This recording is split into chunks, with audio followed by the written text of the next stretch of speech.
Melbourne more was just like a lot of Indian students that I was surrounded with.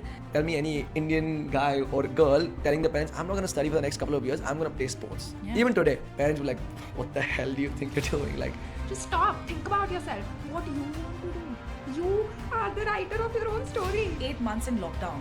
We're losing jobs. The mental health is on stage. it's not about the intensity of the journey, it's about the endurance. Like, how long can you do it for? Even though it takes for me to go back to zero, I'm okay to do that. I'd rather restart, than just cry about what I have right now.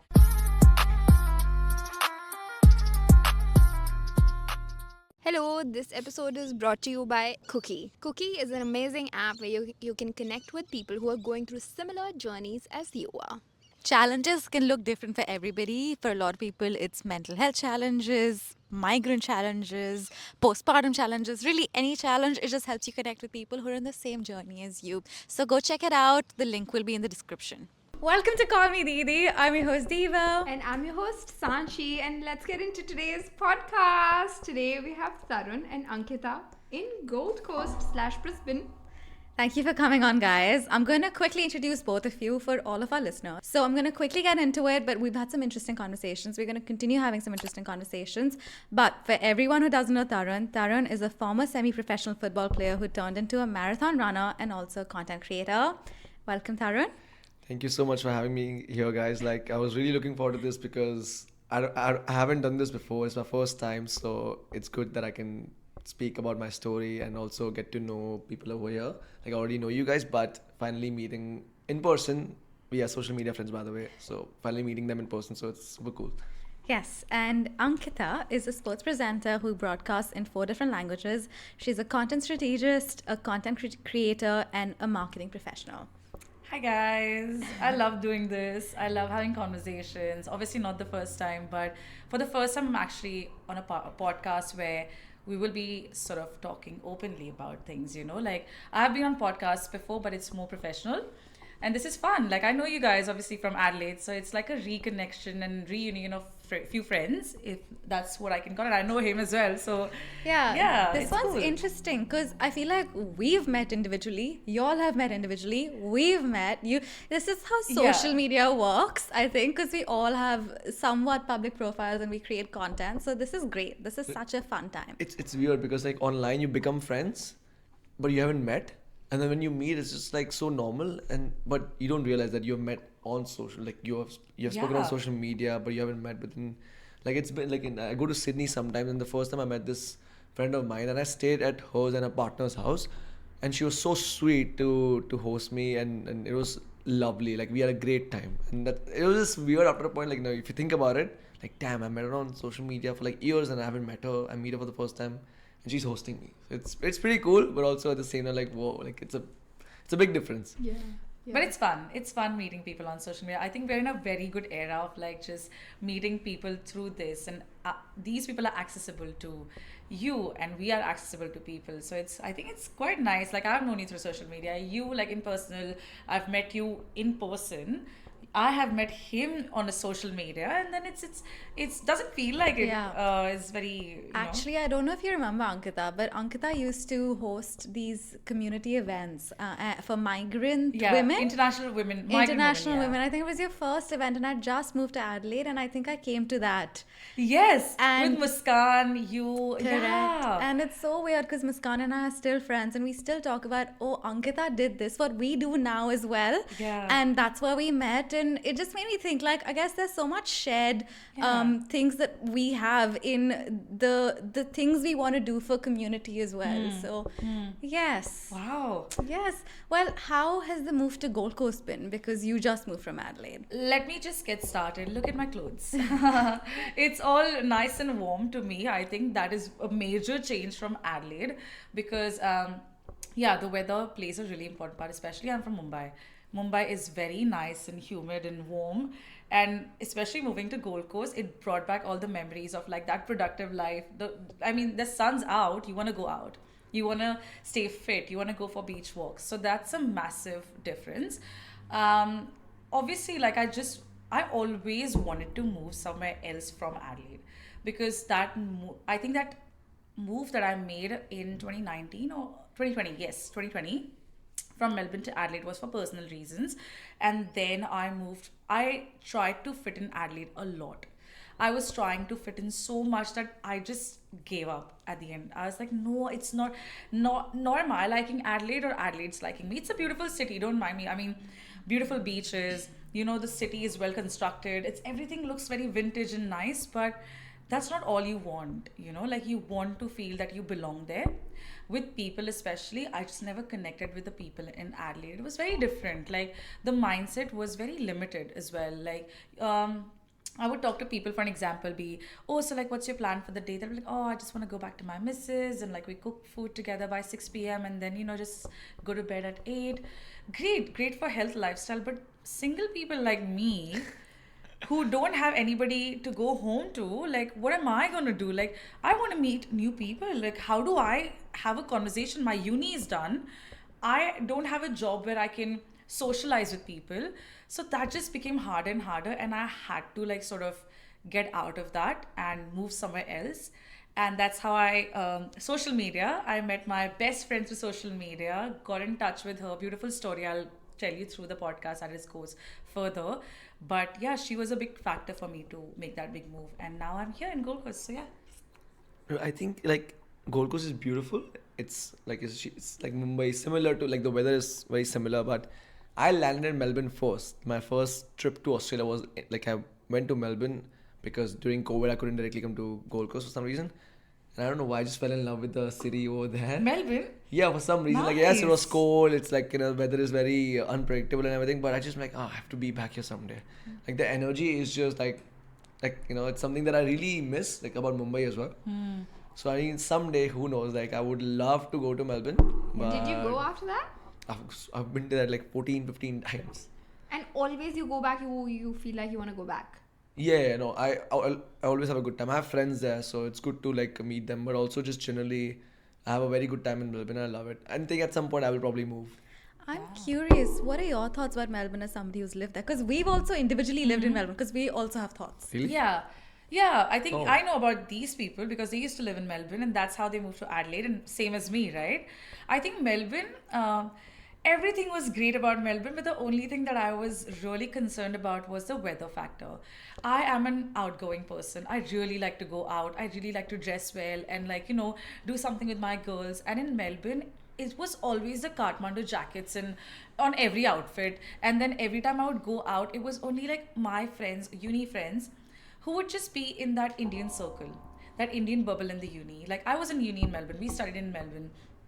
Every time we're like, oh, we're just going out. What are we going to do? Oh, we're going to go to someone's house, cook and eat and stuff. But we came here for international exposure. Where is the international people? Are we going out with them?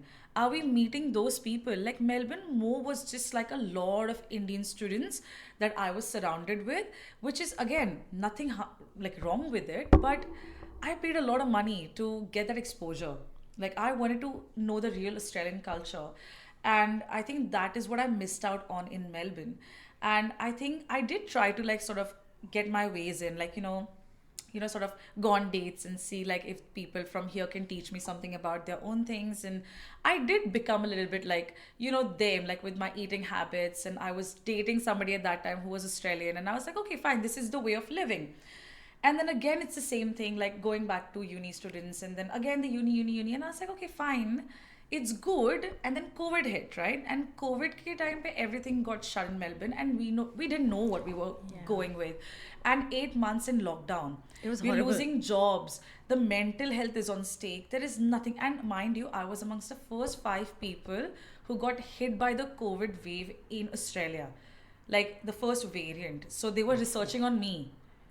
Nobody knows this.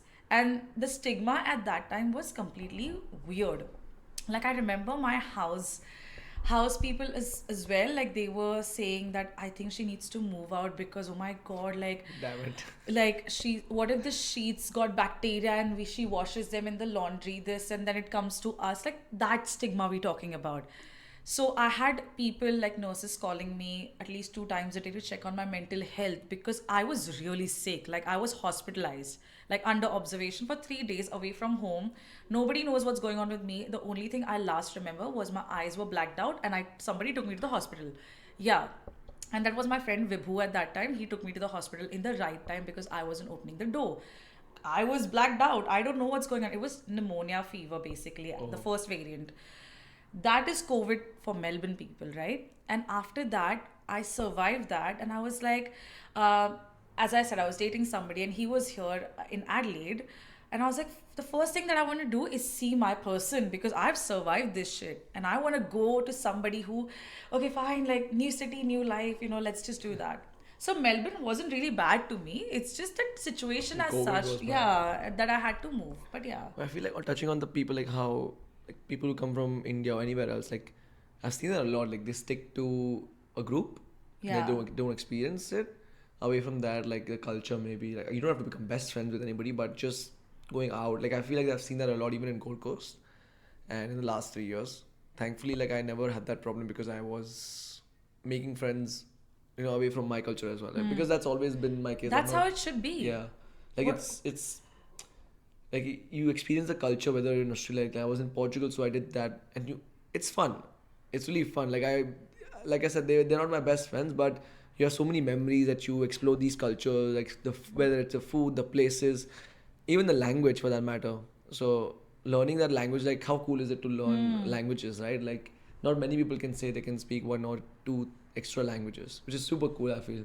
So I mean, everybody should at least have some experience in going out, like with the people of the country, whether it's wherever they are, just to experience the culture. You don't need to have that pressure to be like, oh, we need to be friends with them. No, It's like the saying, when in Rome, be Roman or whatever. What's the Do as saying? the Romans do. Yeah, like it's the same, I feel like. But why did you move to Adelaide? I want to know your story. I don't know how you guys move because Yeah, I like don't living in a know. city and then suddenly moving to a place which is like, I don't know, people say it's dead, by the way. It's a dead city. But a just lot of saying. people that Stop type of hating, okay? I'm Stop not hating. hating on This is what I heard. Adelaide. This is what I've No, heard. Adelaide This is what I've heard. beautiful. Okay? It is beautiful, but I think a lot of people in your batch moved to Adelaide for their permanent residency. It's true. A lot of them. That's why we moved. Yeah. Yeah? Oh, Exactly why I makes moved. sense. But I absolutely love Melbourne. I feel like I have grown dramatically from what I was to what I became when I moved to Australia for the first time, which was Melbourne, to do my uni, because I was a massively underconfident person in my high school, and like back in India, no confidence to talk to anyone, no confidence in myself to do anything. And when I moved to Australia, I started doing so many things outside of my comfort zone. I went for my first ever solo trip, which I did my exchange in Europe when I was 19 years old.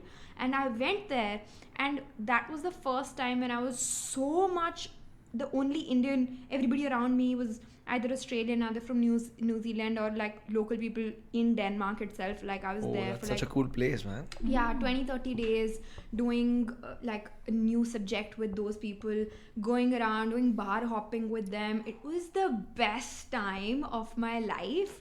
And then after that, I traveled alone around Europe as well for a few more days, and then I came back to Australia. And I think that experience in general shaped me as a person so much. I fell in love with traveling. I fell in love with doing things outside of my comfort zone. I got so much confidence in myself as a person, because I was like, well, if I can go from one country to another country, having 3 luggage by myself, hopping on a train and hopping off it, like out of the train, like everything on my own, no travel agent, myself, I can do anything in life, like anything. I think that's when you like make all the cool stories, like when you're traveling by yourself. Exactly. But what it sounds like is you like Melbourne because you loved the person you were in Melbourne after that experience. Is that right? I think I just loved who I was becoming in that city, because I just felt I belonged. I felt I was growing. I felt I was not judged by the people around me. I just felt like I could take over the world. So after you came from India, right? Yeah. Melbourne gave you a place where you don't feel judged, where you can belong, where you can grow. And I think that's what it is. Like our relationship with cities is based on how we were feeling in that city at the time. And that's how we like the city. For me, it's a bit different. For me, I like Melbourne. Love the vibes. Love a holiday in Melbourne. Nothing like a holiday. But when I was there, I had poor mental health. So when I go back and think about living in Melbourne, I'm like, oh, like it's a bit scary to me, like moving to Melbourne. So I just think like a city, like I love Adelaide now because it's given me so much. So our association with cities can be like who we feel as a person at the time. 100%. That's what I said at the beginning, right? Like, it's for me, Adelaide, I say this out and loud that yes, it's given me some memories, like in terms of my achievements, career achievements, or my life in general, taught me a lot as well.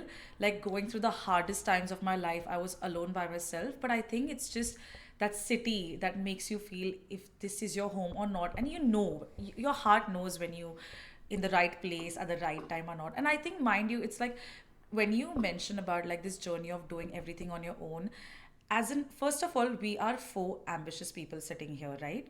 Second of all, we're immigrants. You know how lonely it is to be an immigrant first as an international student in itself, and then be ambitious on top of it. It's the loneliest of loneliest pillar. I feel extremely lonely sometimes because my thoughts are not connected to a lot of people. And then I have a lot of friends from here, and I talk to them. Oh, I'm just gonna go to my mom's place. I'm just gonna settle down for a bit, just go for a coffee. And I'm like, Mera koi nahi hai yahan pe, and I have to go home to myself, make my own coffee, and just look forward to a video call with parents or whatever. That's it. And then you talk about your career goals, and then you meet hundreds of people. Usme se one person will relate with you. So it's really hard space that we are in, and then gauging cities, if this is working out for me, if this is not working out for me. It's very lonely place to be, but at the same time it's very rewarding as well. That's what I think. I feel like with the cities, like she said just now, sorry, that you just know when you go to the city. But like it came to Gold Coast in 6, 7, maybe 8 months, and I was just like, this is like, I don't like this. I want to go back to Melbourne and stuff like that. I'm like, and now I'm really happy. Like, I have a group of people that I really enjoy hanging out with, and I'm like, I can try to escape from a city just because I feel like, sometimes as humans we need that spark. But I'm like, no, I don't need to chase that spark. Like, as long as I'm doing what I am doing at the moment, it's fine. But I think that's what I've realized about like moving to cities. Like, sometimes it's just a spark like in your head that you need, or things will change because you move to a different city. I don't think it necessarily will change. I think it's sometimes, I feel on a human level, this is what I'm talking about, is sometimes you need a restart. And there'll be hundreds of opportunities for you to restart from somewhere that you feel, nah, this is not my story. Let's go back. Let's rewrite it. Let's go back. Let's rewrite it. And I think I have done that in every city. I admire you so much for that because I've seen you do that with moving cities, going to Mumbai to, do Mumbai Indians, moving to Gold Coast, getting into boxing, just doing things and pivoting and just exploring.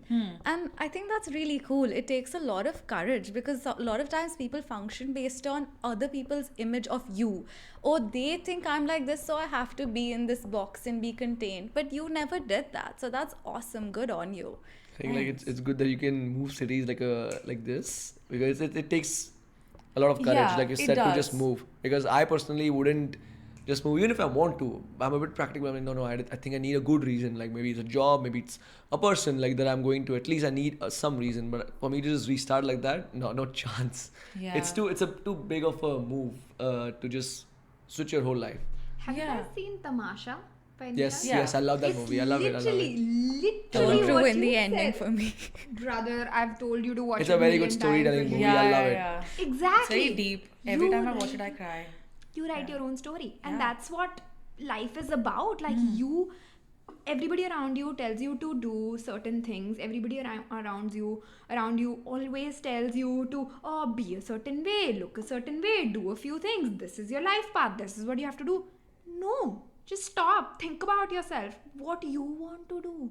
You are the writer of your own story. You Yeah, can and do it. as deep, cringy, whatever as it sounds, take it the way it is. I feel like if this is a life that I have built for myself, I want to live the best life. And I have thought in my mind, even though it takes for me to go back to zero, I'm okay to do that. I'd rather restart than just cry about what I have right now. And I have done that for years. Like even with my smallest things, right? My hair. I used to have really long hair.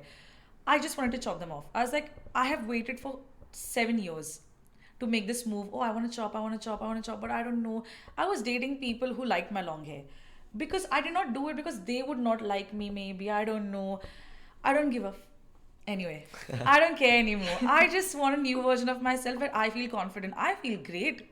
I feel just powerful as I was before. So, They look really good, by the way. thanks. No, I think I do the same thing. You know, one time I chopped my hair off like Yeah. this, and I came back home because my mom loved my long hair, Yeah. but I never enjoyed my long hair, and so I just go cut them and like come back, and I cut my own hair in COVID. I was bored. I cut my own hair. It's so funny, right? Like, but it's such a big thing, and I'll tell you why it is so important and so deep for Indian women in general. Like, hair is a very respected part of women's body in Indian culture. Like, long hair, luscious hair. We always want a female to be a certain way. Long luscious hair and the feminine and this and that. I felt like there was a point I was talking to my friend, and I was like, bro, every time I go out on a date or something or meet a guy or something, they always talk about my hair. They always talk about my hair. I just want to cut, like, I have other things than my hair. Like, I'm a good person. I talk well. I do things which are great. But why my hair is the center of attention for these men? And my friend's like, bro, do you understand you are jealous of your own hair? And I was like, maybe I am. And she's like, what is this? Like, what is this insecurity? What is this? Like, you're actually jealous of your own hair. And I was like, I'm not jealous. I just feel like, why about hair all the time? Why can't we talk about, let's talk about sports. What sport do you like? For an example, why is it about like hair? So I got really sick of it, and I was like, Do you still get like compliment from guys? yes, still. Still. But yeah, that was a funny thing. Do you like girls with long hair? Bro, I don't think I've noticed that much, man. Like, I mean, just like I don't see the Jhoot bol hair. rahe. Hair is not the first thing you see, man. You see the face, then like if you're attracted, then you talk. Hair is not something that I've noticed. Like, long, short, like, Yeah, I like mean, okay, wait, short as in like not like bob cut short. Just see, saying, okay, let's talk about that. no, Let's talk Bob, about come that. on, like a decent, like like your height hair. Is No, like, but come on, if I have hair like yours, like no, then if I don't find it attractive, it's a then no-go for you. No, Like, no. see, yeah. I'm being honest. Yeah, Would it's you not say that's like most men who wouldn't find hair that I short think yes, attractive? yes. I think so. Why? From what I've experienced. I mean, because usually when you see like a girl, like usually it's long hair. Like men don't have long hair like you guys, right? Like, Yeah. so I think that's why. But I guess Yeah. maybe a question to ask is, would you girls and would I find men with long hair attractive? I think I do. I don't have a criteria. I think as long as they're good personality. so if I have a criteria, it's like whoa. Oh no. Just kidding. But that's just people to people. Like I think I am. I think. Fine. Sir मैं छोटा बोलेगा तो चलेगा. But genuinely, मुझे मेरा criteria. Okay, I'll tell you honestly. Okay, I don't have a type. Like I find any sort of men attractive if their personality is good, and if they have a certain characteristics that I want in them. If What are the characteristics? like for me, like sensitive men, I like that about men. Like even, and sensitive doesn't mean you have to be feminine. You have to be sensitive in the approach of treating other people. Like now at 28, I see the first thing how this man is going to look like as the father of my kids. That's the first thing that I see in any man that I'm dating with intentions. So for me, that's important. So, okay, is he kind? So he'll bring up a safe and kind environment for my kids. Is he respecting women? Then he'll respect me, my parents, his mom and dad, and my future kids or whatever. These are first few things that you get to know with like very few things that they talk about. You'll understand if he's a respectful man or not. And then everything like, okay, small things like, okay, the way he smiles, or like, the way, there was one time, this one instance, I went on a date and this guy, we both bought a scoop of ice cream, right? And I liked his flavor, like the ice cream flavor. And I immediately, like, I was like, I don't like mine. But I was like, oh, but fine, it's, I'll just eat it. And he's like, no, you can take this. And I was Sharing like, the no, sharing but like aspect not of just it. share. Like he's like, take this. And I was like, oh, nah, like it's all right. And he's like, I said, take it. It's fine. Like, it's okay. Come on. And he just like, he just did it just very casually. He just exchanged that cup of ice cream. And he's like, no, it's okay. Have it.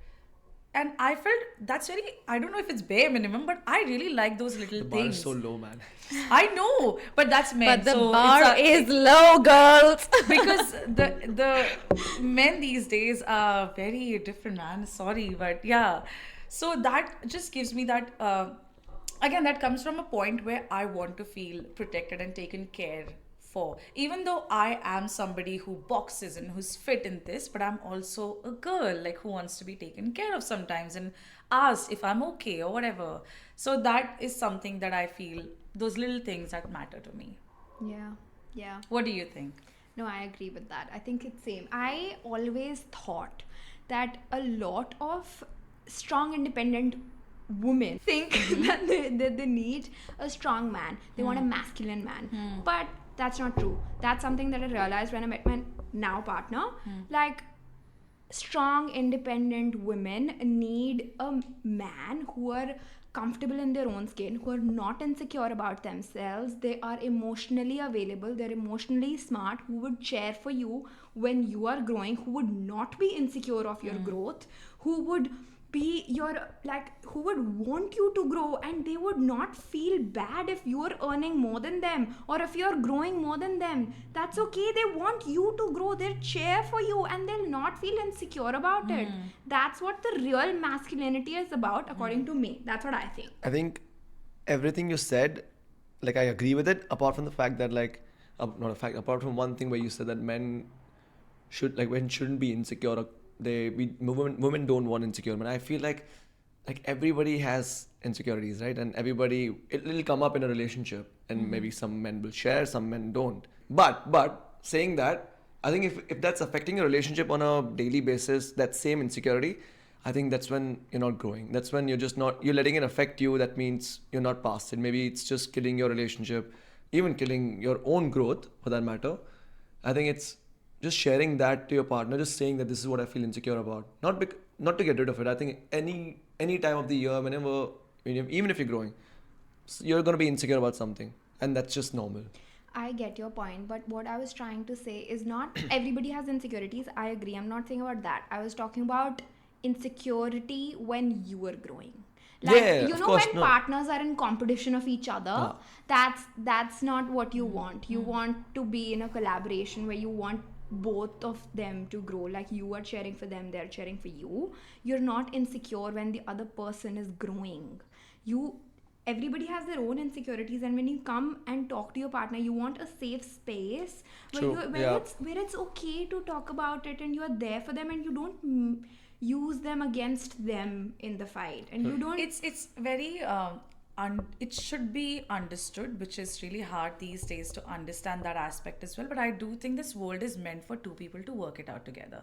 This is not a world meant for one person to have an independent life. And this is, as much as of an independent person I am, I feel like sometimes you just need that person with you who can help you grow, help you do little bits like make coffee for you, and you can make whatever you want for them. And this world is not meant for that aspect of living life in a way that, oh, I'm alone, I'm single, I'm great. No, you want to live life in a fulfilled way. You need a companion for that, and you have to compromise and adjust a little bit.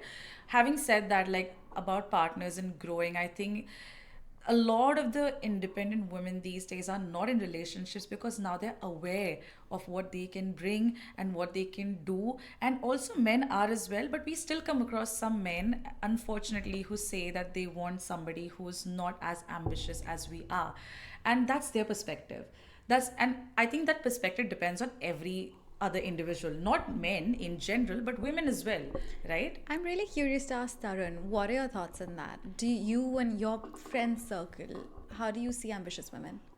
I was surprised when she said that because, look, I feel like the group that I have with boys, I think most of them are like what she thinks. They are not like egoistic about if you earn more, I earn more, or something like that. And I know for a fact, because I have dated women before who were like already settled, and I'm not even settled yet, right? And I was never like, oh, look, I won't lie, because of the way we have grown up, maybe it comes up in your head, but it's your responsibility to like kind of guide yourself through that, because it can come up saying that you can feel a bit like, oh shit, like I need to do more, but like is it coming because she's earning more than you, or because do you really want to get better for yourself? I think that's the distinction you need to make. But yeah, today I don't believe that I need to earn more than you or you need to earn more than me. It doesn't matter. Yeah, I think we have come forward from I there. think you need to just do well for yourself and then come together. Maybe then you can, whatever goals you have, you can work on that. But for me, at least, it doesn't matter anymore, because even I know I want to do well for myself. So how does it really matter if, like, you know? Exactly. If you want to earn more for yourself and you're ambitious and you want to do something with your life with purpose, go ahead, but don't be insecure of your partner. That's what I'm saying. Like, that's And does that come from the place where, because we all are into public eyes, is it the same perspective for everyone? Like the way we deal with relationships and stuff. For an example, like we're talking about in general, but our in general is different than people's in general, because we sort of have our life is different and we know that. How do we approach that situation, and when it comes to dating the right person, or like talking to people, or even getting to that approach of talking to somebody new? Because I think it's difficult. I think it is. Yeah, we were just talking about it earlier. We prefer it if people don't know us already. Yeah. And we prefer it, like, especially in a place like Adelaide, where, the podcast has grown quite a bit and a lot of people know us. It's very hard to find these people who don't know us, because often when you post stuff on social media, people can come with a preconceived notion of you. And when you're dating someone, you sort of don't want that. Like, you want it to be a blank slate. You want it to be like, let's get to know each other. But I don't want you to already like me before we true. meet. Yeah, that's my perspective as well, and I think that is exactly why on my first date with my current partner, I think I was like really happy about it, because he's not a very social media person, doesn't use a lot of social media, never saw anything about me. And when we were talking on Hinge, he was like, oh, can I get your Instagram? And I really didn't want to give him my Instagram, so I was like, oh, actually I don't use it that much, can we just not? Yeah, I have said that before too. Yeah, so I was like, can we It's just stay interesting. here like until we go on a date? And he was like, yeah, sure. I think he was curious, so he went and looked me up, but I don't think he saw a lot of videos, like, even though I have a lot of them up. And when I got in the car, I was thinking that I will ask him if he has seen my social media or not. But as soon as I got in the car, he was like, oh, how was your weekend? I was like, oh, actually it was good. I have a few side hustles, so just working on that. He's like, oh, I just want to let you know though that I did look you up when you told me about your social media, but I didn't watch a lot of videos because I didn't want to have any preconceived notion about you. That was good. And as soon as he said it in my head, I was like exactly what I was thinking, exactly what I didn't want you to know. So that was like a big thing for me, because like someone who thinks exactly how I think about things, like I didn't want you to know about me. Really? Yeah. Oh, I can't relate actually I with know. that. I mean, I've never, of course, like, I don't want people to already judge me of what I'm doing, and maybe they can have a negative judgment about me seeing my social media profile and everything, and what I do, how I do things. So I never had that like thing before, but I think even if people do see my profile, as long as they're coming with an intention to getting to know me, like, I will probably know, because I know, like, I can get the vibe if they're getting to know me or they're just telling me about my social media and what I do. Thankfully, like, that has like very small cases where like that has not happened. But so I'm happy that as long as you're like getting to know me, because I want to feel special. I want to get to know me as well. Like, just not just because I post this, like, on Instagram. That doesn't make any sense if you're already just coming to me because you think you've seen me on social media. Then you don't feel like the other person is taking the effort, right? So Yeah. Your thoughts? What are your thoughts? I don't know. I don't mind people knowing what I do, because I feel like it's my work. Yes, I treat my Instagram as work, but sometimes it also shows my personality, like who I am a little bit, and it's very much real. Like, I think my social media is very much real than what I am in person. Like, I'm as chirpy, as bubbly. I don't do it just for the sake of content. So I feel like sometimes it's good to give that idea to some people, like if they want to see you. But although having said that, like, on dating apps and stuff, if people ask for Instagram, I don't give them, because I'm like, oh, then they'll be like, oh, so like you're this, yeah. Then the conversation becomes about you entirely. So I avoid that. But if they know of me, I don't think I would have any closed off a mindset about like not going on a date or not getting to know them. I feel like it's great because you have built that for yourself, and if the world's watching it, they better watch it too.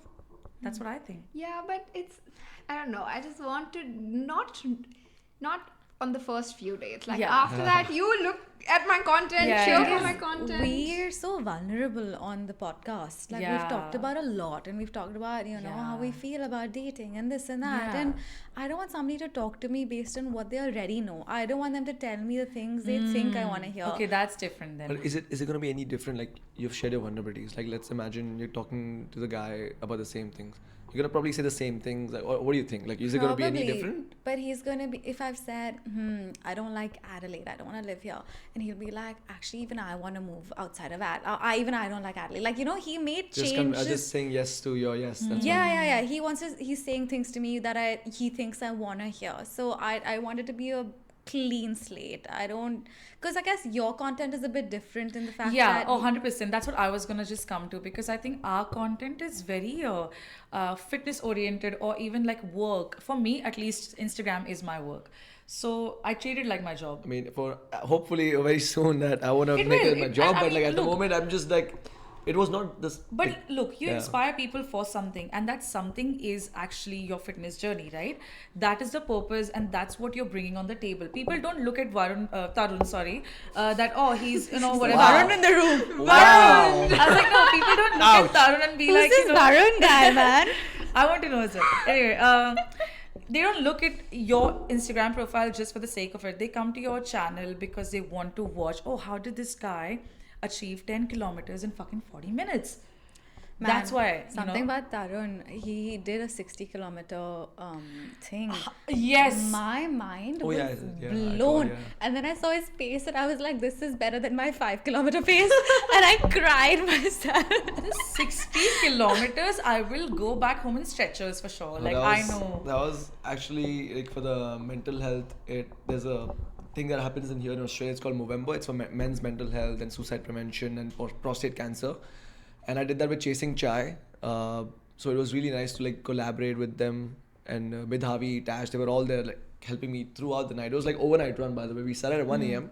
Whoa. Finished at Yeah, 8 I a.m. remember he was telling me about And it was because boring. It was like, dude, we were just like going laps of 6 laps of like 10 kilometers, and it was through the night. It was pouring. It was good. It was really good. I'm glad it was not hot.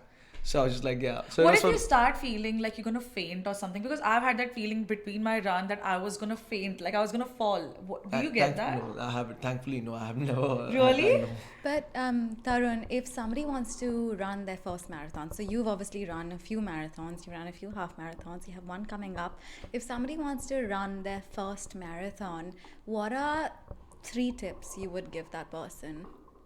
I would say first, like, be mentally prepared, because a marathon, like, for different people can be different, like, journeys, right? It could be 16 weeks, 4 months, 5 months, 6 months, depending on where you are. So be mentally prepared, because right now I'm on a 16-week training block and I'm really fatigued and burnt out. At least I feel like that. So you need to have the mental capacity to like be able to handle everything plus your life outside of it.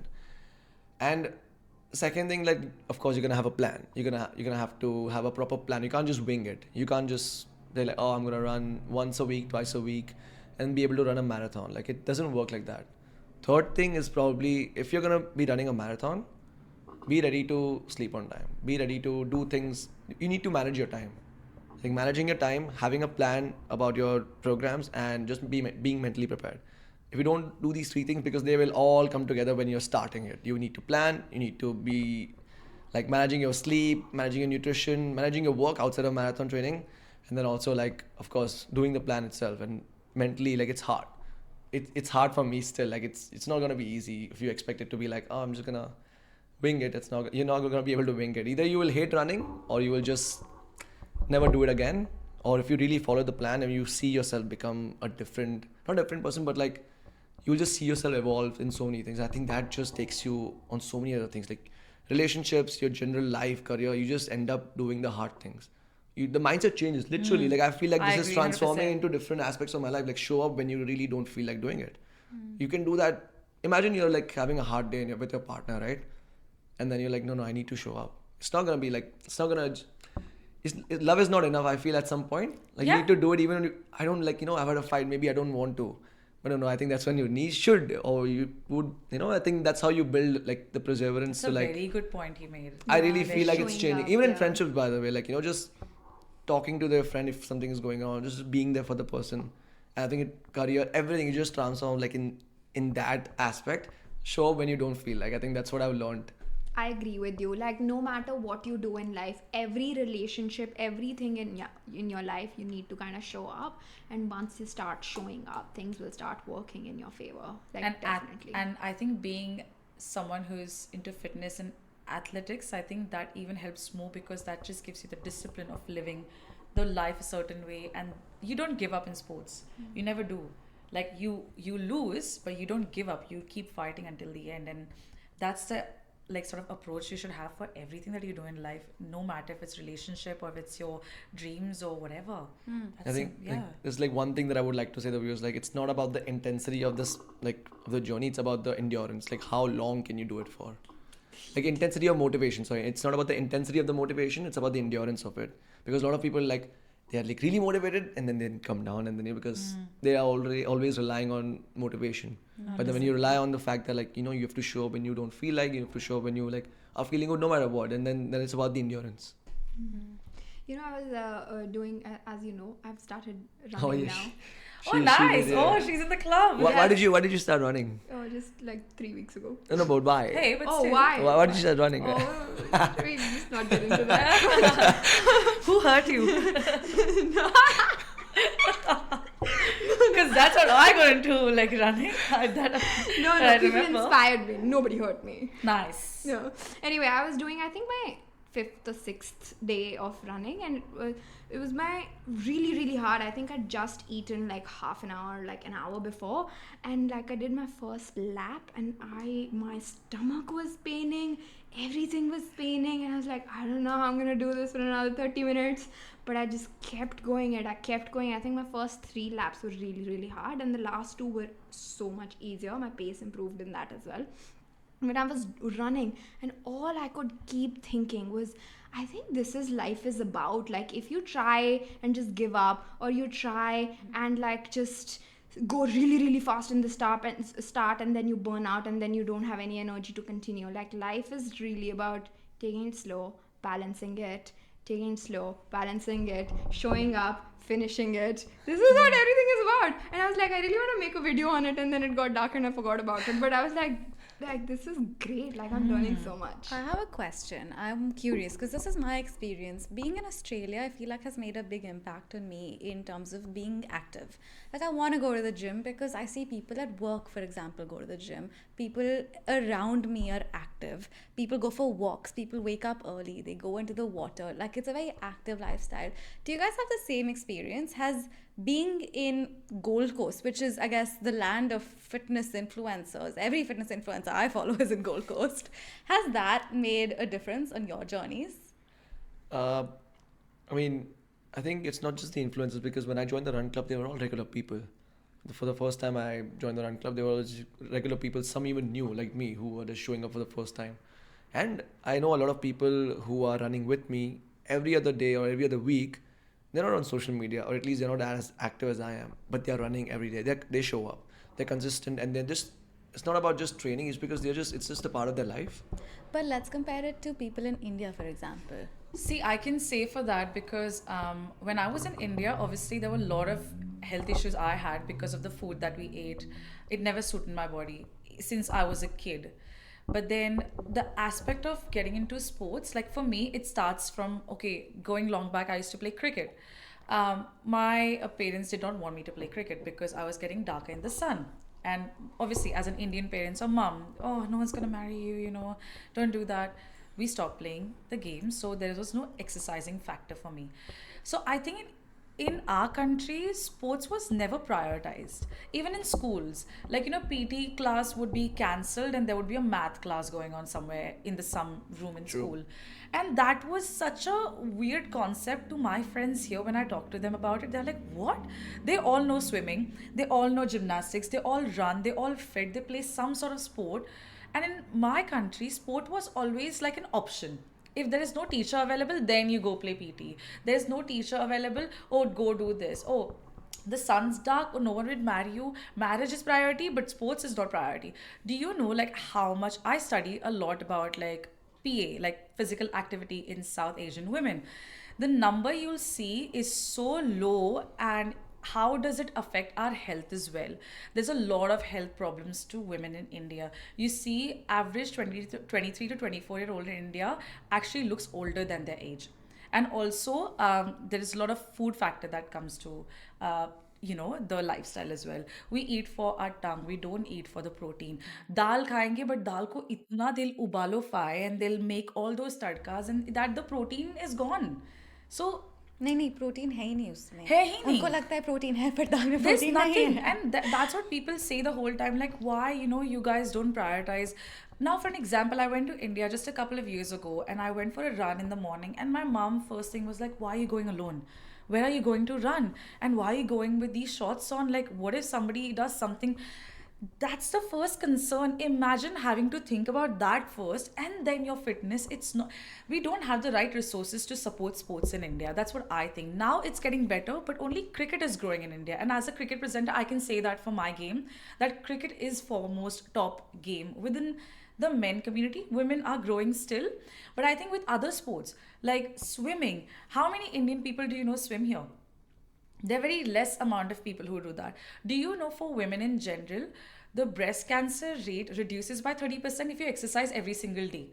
That's how important sports and exercising is in anybody's life, and especially if you're a woman, you have to prioritize sports and exercise, which are in our country we don't have that. So coming to Australia, I changed my diet. I had just gone through a surgery before coming to Australia because of my eating habits. I was that unhealthy.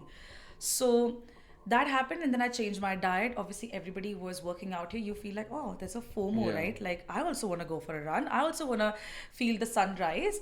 And you just go and you see people's body all sculptured and like backs and stuff. Basic. I saw a mom with a pram with two babies and running. Oh, I love that. I see that so often. It's That become is so normal so- for me to like see that. Like, oh, it's exactly. casual, but like you don't see that You'll in, never in see India. that. Like, Never. You'll it's- never There's see no place that. to run only. Yeah, Exactly. true, You that's don't only- see that's people one thing, running. yeah. I mean, Forget even if about they want to, kids. they can't. They won't. That again, there is no such thing as pram that a lot of people use in India. हम हमेशा बच्चों को गोदी में रखने की बहुत we want to control everything, the kids, the this, that. Just share responsibilities, guys. Imagine just you take care of one thing, you take care of another, and then you can prioritize your exercising and I think the eating habits and stuff. So I feel like यहाँ पे since I came to Australia, my health and fitness has gone to another level.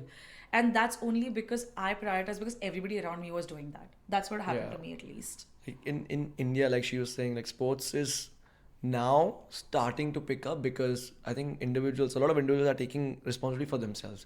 Like they're not depending on anybody else. No matter like schools, the providers, nothing. They're just gonna take care of themselves, and they're gonna stay fit, do whatever they can. And with sports, like of course, I was pursuing football for the longest time, and that started in India. And in school, it was obviously didn't have a great reaction, right? Don't play. It's not gonna go. It's not gonna take you anywhere, and this and that. I mean, now looking at it from like today's perspective, I feel like they were saying it because they were trying to protect. I don't think they meant anything, but it's just that they didn't know any better because they weren't playing sports. They weren't coming from that background. But like even our parents, they had a hard time adjusting to the fact that I wanted to pursue football. But they, of course, anyway, like kind of gave me the freedom to choose and do what I want. Lived in Portugal, lived in the US for a bit, and all of this while I was not studying.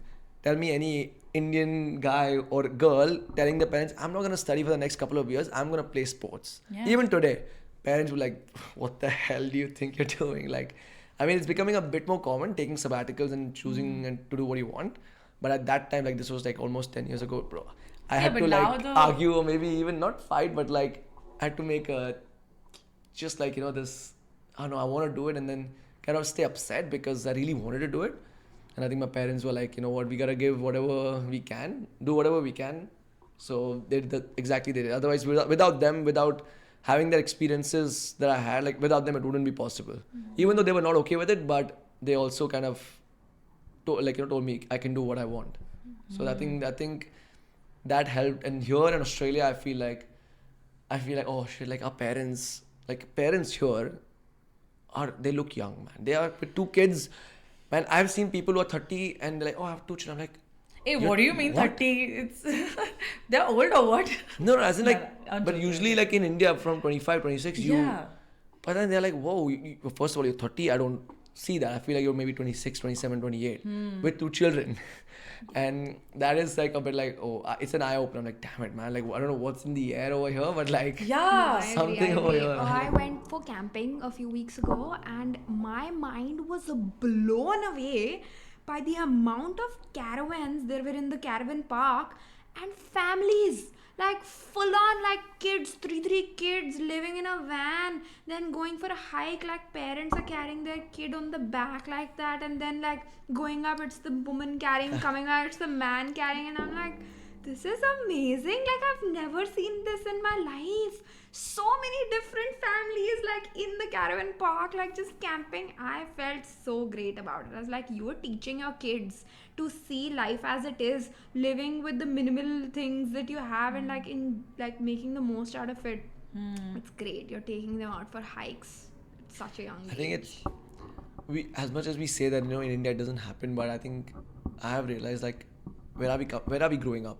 Like look at these kids, where are they growing up? How they are growing up? And in India, kids don't really usually grow up like that. It's not that culture where like very you go on a different. hike.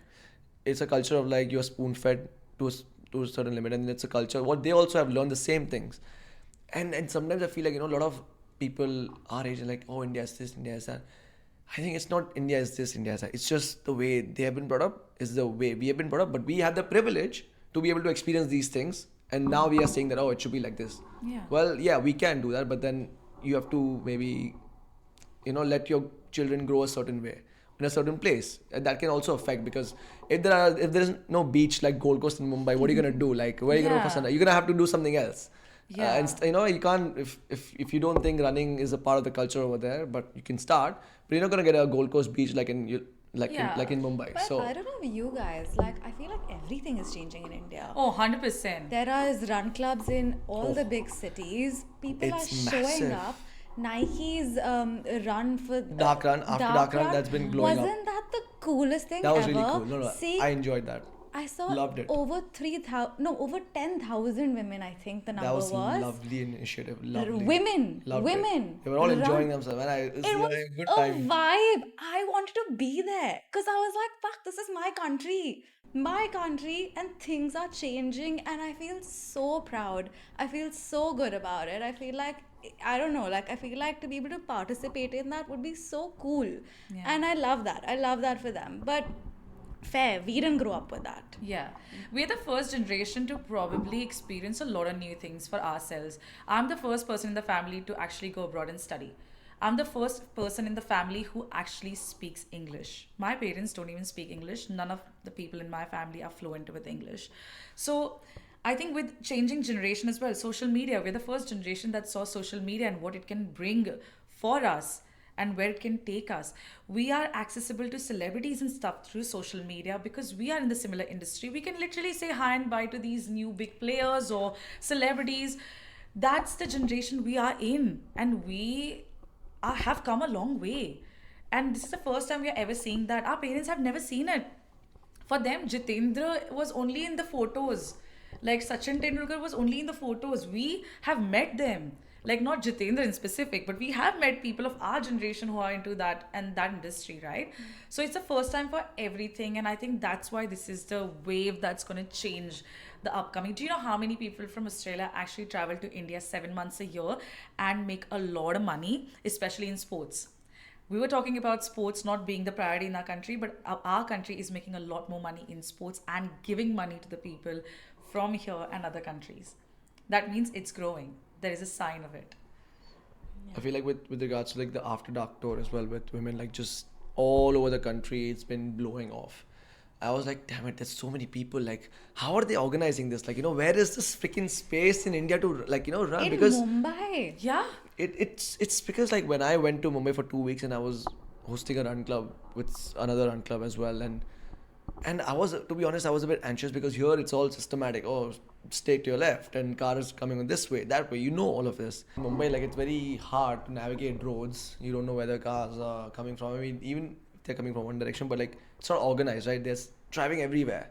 So I think it was a bit hard to navigate for me, like because I was always anxious, like, oh, nobody should get hurt. Because if someone gets hurt, like it feels like it's your responsibility, right? But thankfully that didn't happen. So I think run clubs in India are massive. They're becoming like they're getting viral on social media, and so many people are taking up running.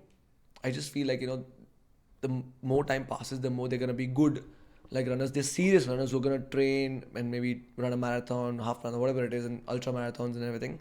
I think that's coming. It's not yet there. I think it's a very social thing at the moment, but I think a lot of them will take up running a lot more seriously than what it is right now. Yeah.